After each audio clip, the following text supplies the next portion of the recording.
जी, बिस्मिल्लाहिर्रहमानिर्रहीम। मैं हूँ सनाउल्लाह ख़ान और आप देख रहे हैं मेरा वीलॉग।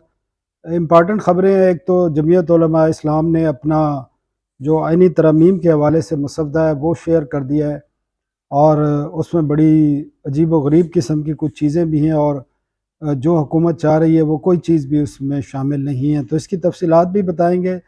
और दूसरा, बड़ी एक उम्मीद हो चली है कि शायद जल्द ही आइंदा चंद घंटों के दौरान या कल तक किसी भी वक्त जो इमरान खान हैं उनसे मुलाकात की इजाज़त दे दी जाएगी। ये हमें ज़राए ने तस्दीक की है, और इस पर बातचीत हो रही है, और हुकूमत चाहती है कि 15 अक्टूबर का जो एहतजाज है तहरीक इंसाफ का, वो किसी तरह से फ़िलहाल जो है उसको मौखर कराया जा सके। इसमें लगता ये है कि हुकूमत भी कामयाब हो जाएगी, और पीटीआई के जो वो क़यादत है जो चाहती है कि टकराव से फ़िलहाल इस सूरत हाल में, जब एससीओ की कॉन्फ्रेंस हो रही है और जो बहुत से जो मेहमान हैं वो पहले ही पाकिस्तान पहुंच चुके हैं, तो उसमें ये ना हो जाए। इस पर भी हम बात करेंगे, और साथ ही ये भी आपको बताएंगे कि हुकूमत आइनी तरमीम पर क्या करने जा रही है, और क्या स्ट्रेटजी है, और लगता क्या है कि आने वाले दिनों में 25 अक्टूबर से कबल कोई ऐसी एक इनकलाब सा आएगा कि या तो आइनी तरमीम पास हो जाएंगी या फिर कोई और रास्ता अख्तियार किया जाएगा।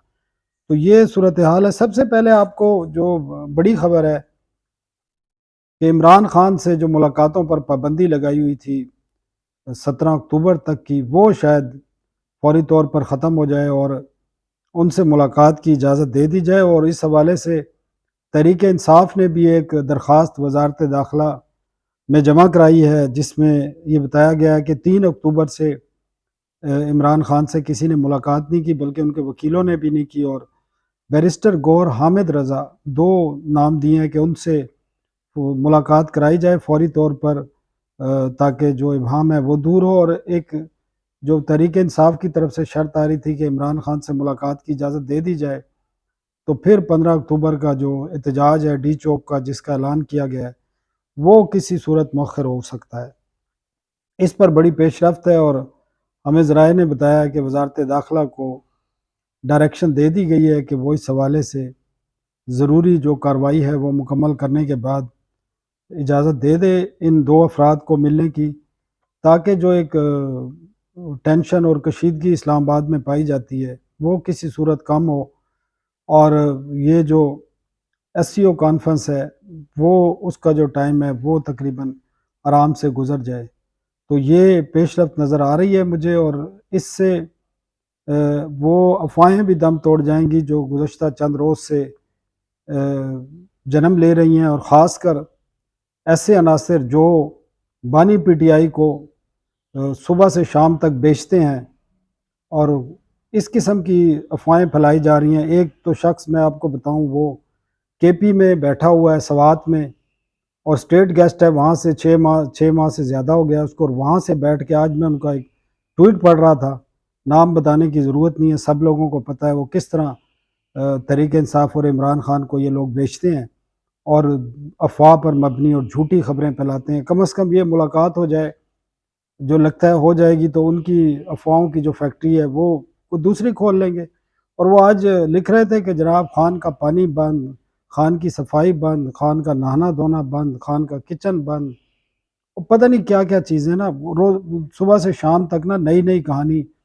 यहाँ पर बैठे जो जेल के अंदर लोग बैठे हैं वो भी हंस रहे होते हैं, और जर्नलिस्ट जो राब्ते में होते हैं, जो इन तमाम चीज़ों को देखते हैं, वो भी हंसते हैं इनकी बातों पर। लेकिन उन्होंने बेचना है, उससे उन्होंने डॉलर कमाने हैं, वो कमा रहे हैं।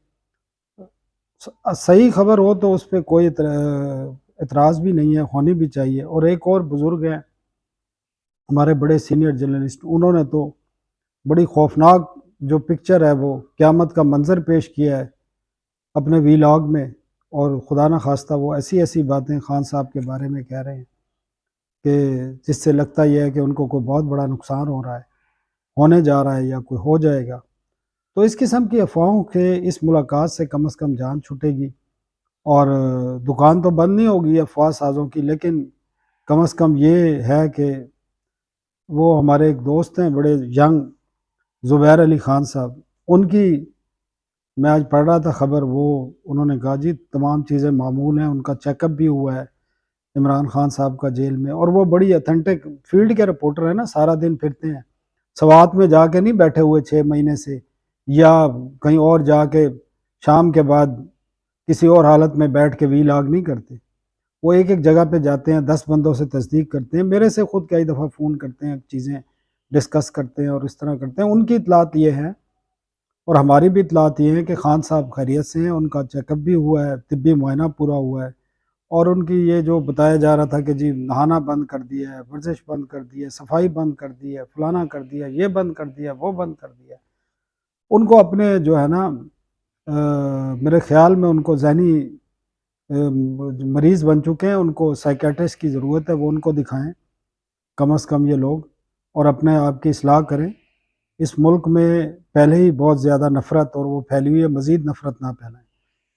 तो ये खान साहब की मुलाकात के हवाले से डेवलपमेंट है और जल्द हो जाएगी, और इससे कम अज़ कम ये जो थोड़ी बहुत कशीदगी है ये कम होगी, और एससीओ कॉन्फ्रेंस के बाद फिर बाद में बेशक तहरीक इंसाफ एहतजाज करे, जो करना है वो करेंगे, और उनका राइट भी है, सारी दुनिया में होता है। और ये एक शख्स कह रहा था जी यूएन के बाहर भी मुजाहरे हो रहे होते हैं, सारी दुनिया में हो रहे होते हैं, तो भाई यूएन में या वहाँ पर एक जगह मुख्तस होती है, वहाँ पर लोग एहतजाज करते हैं, मुजाहरा करते हैं।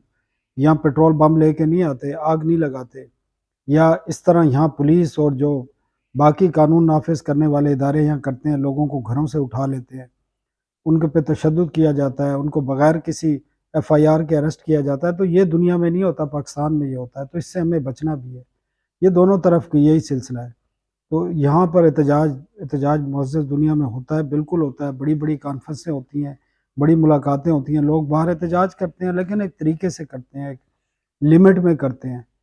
और पढ़े लिखे लोग होते हैं, ये नहीं होते अफ़गानिस्तान से उठ के आ जाते हैं या कहीं और से उठ के आके यहाँ पर वो आग लगा देते हैं, तशद्दुद शुरू हो जाता है, पुलिस भी फिर शेलिंग शुरू कर देती है, वो फायरिंग भी होती है, फिर नुकसान होता है, जानी और माली प्राइवेट प्रॉपर्टीज़ का नुकसान होता है, तो उससे बचना भी ज़रूरी है। दूसरी खबर है कि जमीयत उलमा इस्लाम ने जो है अपना आनी तरमीम पर ड्राफ्ट जो है वो शेयर कर दिया है, और बड़ी हैरान कुन तौर पर जेयूआई ने, जमीयत उलमा इस्लाम ने आइनी अदालत को मुस्तरद कर दिया। इसका मतलब ये है कि वो जब अपने ड्राफ्ट में एक चीज़ नहीं दे रहे, उन्होंने उसका एक मुतबादिल दिया है, और मुतबादिल ये है कि सुप्रीम कोर्ट के जो 5 जज हैं, जिसमें चीफ जस्टिस भी शामिल हो, सीनियर मोस्ट, उन पर मुश्तमिल एक बेंच मखसूस कर दिया जाए, जो कॉन्स्टिट्यूशनल और पॉलिटिकल जो केसेस हैं उनको सुने। तो ये उनकी प्रपोज़ल है, बाकी उनकी डिफरेंट प्रपोज़ल हैं, सूद का खात्मा, क्योंकि वो उनका एक एजेंडा है, मजहबी पॉलिटिकल जमात है, दूसरा वो कहते हैं कि हर कानून जो भी सूबाई असम्बली या कौमी असम्बली में पेश हो, उसको पेश करने के बाद इस्लामी नज़रियाती कौंसल से वेट कराया जाए, वहाँ भेजा जाए, वो उसकी अगर क्लियरेंस दे तो फिर उसको आप मंजूर करें। तो ये उनकी कुछ चीज़ें हैं। दूसरा साथ ही वो ये भी कहते हैं कि जो जो आर्मी चीफ़ है, उनकी अगर सर्विसेज चीफ़ की कोई तैनाती जो है, या तैनाती तो नहीं कह सकते, उसकी एक्सटेंशन की जो मंजूरी है पार्लिमानी कमेटी से ली जाए। ये ठीक है, दुनिया में इसी तरह होता है। ये बिल्कुल वो पूरा उतरता है कवानीन और आइन पर। ये इस प्रपोज़ल को आप कह सकते हैं कि इसको होना चाहिए। दूसरा वो जजों की जो तैनाती है वो 18वीं तरमीम के तहत उन्होंने कराने की तजवीज़ दी, और उन्होंने कहा कि 19वीं आनी तरमीम है उसको रिपील कर दिया जाए। तो ये उनकी जो है प्रपोज़ल है, और उसमें जो हुकूमत की जो आइनी अदालत कायम करने की तजवीज़ है वो उन्होंने मुस्तरद कर दी है। उसके बावजूद भी एक बात है, कल मेरी वज़ीर कानून से बात हो रही थी, आप लोगों ने देखा होगा, एक तो मंसूर अली शाह के चीफ जस्टिस के नोटिफिकेशन का मामला है। उन्होंने कह दिया है कि 24 तक हमारे पास टाइम है। उनकी बातों से एक मैंने बात अखज़ की, क्योंकि मैं खुद ही उनसे ये सारे सवाल कर रहा था वज़ीर कानून से, तो उनकी बातों से एक बात मुझे पिंच की है, और वो समझ भी आई है कि हुकूमत हर कीमत पर जो है 25 अक्टूबर से कबल आइनी तरमीम करना चाहती है। हुकूमत भी चाहती है, बाकी इदारे भी चाहते हैं।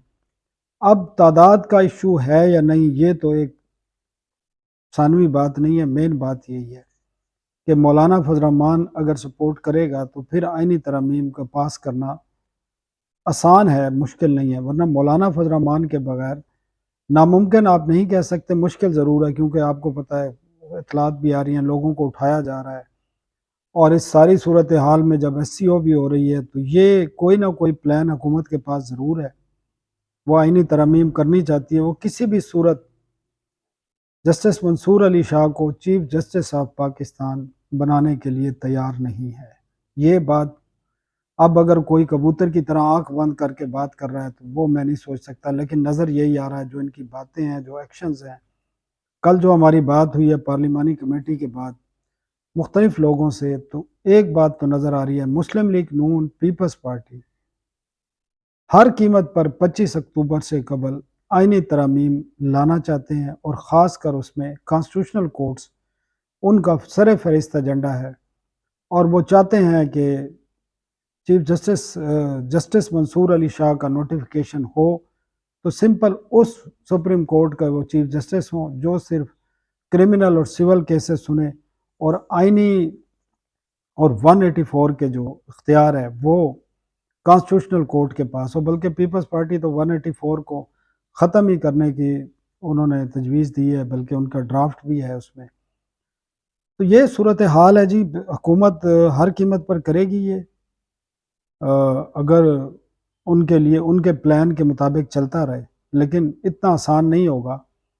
अगर हुकूमत ये एससीओ कॉन्फ्रेंस के दौरान ही कोई तरीक़ाकार इख्तियार कर ले तो ये हो सकता है, क्योंकि ये इत्तलात आ रही हैं कि लोगों को इकट्ठा किया जा रहा है और इस्लामाबाद में रहने की हिदायत की गई है तमाम अरकान कौमी असम्बली और सेनेट को, और जो बाहर थे लोग उनको भी बुला लिया गया है। कुछ लोग बैरून मुल्क थे वो भी पहुंच चुके हैं, उसमें कुछ लोग कल तक पहुंच जाएंगे।